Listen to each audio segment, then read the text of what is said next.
Okay, magandang araw po sa inyo lahat mga katropa ubas. Today is July 10, 2026. Friday na. Wala pa yung ating bagyo, pero wag na saan dumating si Inday. Yan, so ganito. So nagki-clearing po kasi tayo dito no, sa likod sa bukid, yung ating munting ubasan. Napansin ko lang ito. Yan, medyo masukal pa din eh. Yan. So kini-clearing pa lang natin unti-unti. Dahil damo eh, dahil sa nag-ulan. Napansin natin dito sa mga yan, nakahilera na yan na mga dwarf guapol natin. Yun oh, may napansin tayo na pwede na naman pitasin na guapol. Yan oh, oh, di ba? Ang laki. Yung iba hindi pa uubra eh. Yan oh, yung mga may net hindi pa uubra. Dami siyang bunga eh. Yan oh, oh, may mga net. Nilagyan ko na ano, baka pasukin pa ng insekto at nag-uulan. Nahampa tayo ng insekto. Ito sana eh, naagapan sana hindi pinasok ito ng kung ano man. Ayan, ay parang may butas-butas na. Ayan o. Ayan, laki siya. Teka, tanggalin natin yung balot. Guwapol natin. Madalas na tayo nakakaani din eh. Sarap to, may tanim na kung ano, fruit bearings. Teka, napag hirap ng isang kamay lang. Hawak ko kasi yung cellphone eh. Ayan. Sarap na ito. Madalas na tayo nakakaani dito. Ito pala mga puno natin ng guwapa puldini dito sa bukid. Parang wala pa ata itong 6 months nung tinanim ko tinanim ko eh. Kaya lang kasi from market kasi nung tinanim ko to, kaya ang bilis niya mamunga. Tapos talagang dwarf lang siya. Laki oh.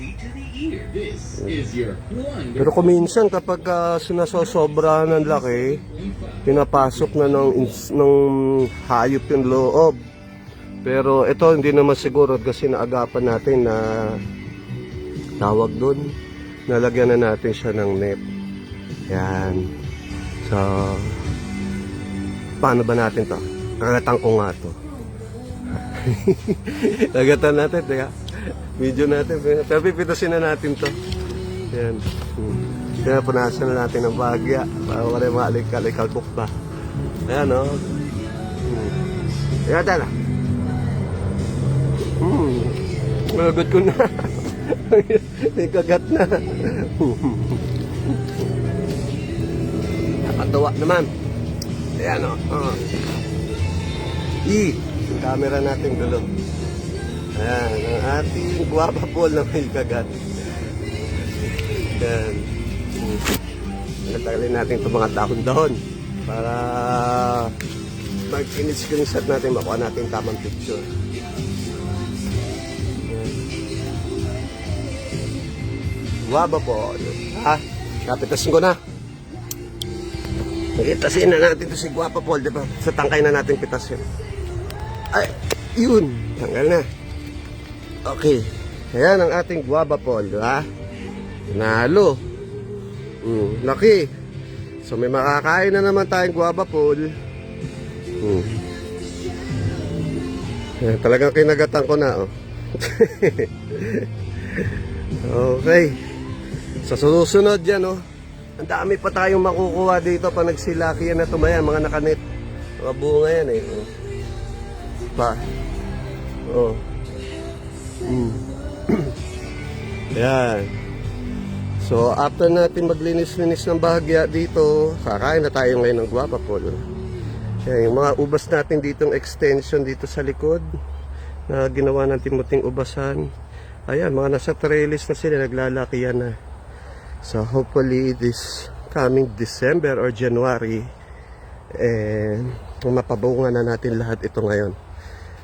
Target ko dito December, January, papubuhayin na natin siya, mga ubas. So mga mulberry ko nga pala yan, Illinois mulberry.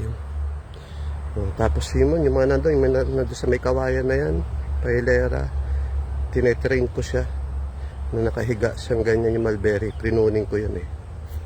May mga bunga Illinois natin, very dami, mga hilaw pa. So yun lang mga katropa ubas. So eto na ang ating guava pol. Dali na natin sa harapan ng makain na. Papaya natin. Oh. Okay. So, yun ang ating live for today. So, mamaya, i-mukbang natin ito. Mukbang natin, bibidyoan ko. Okay, thank you.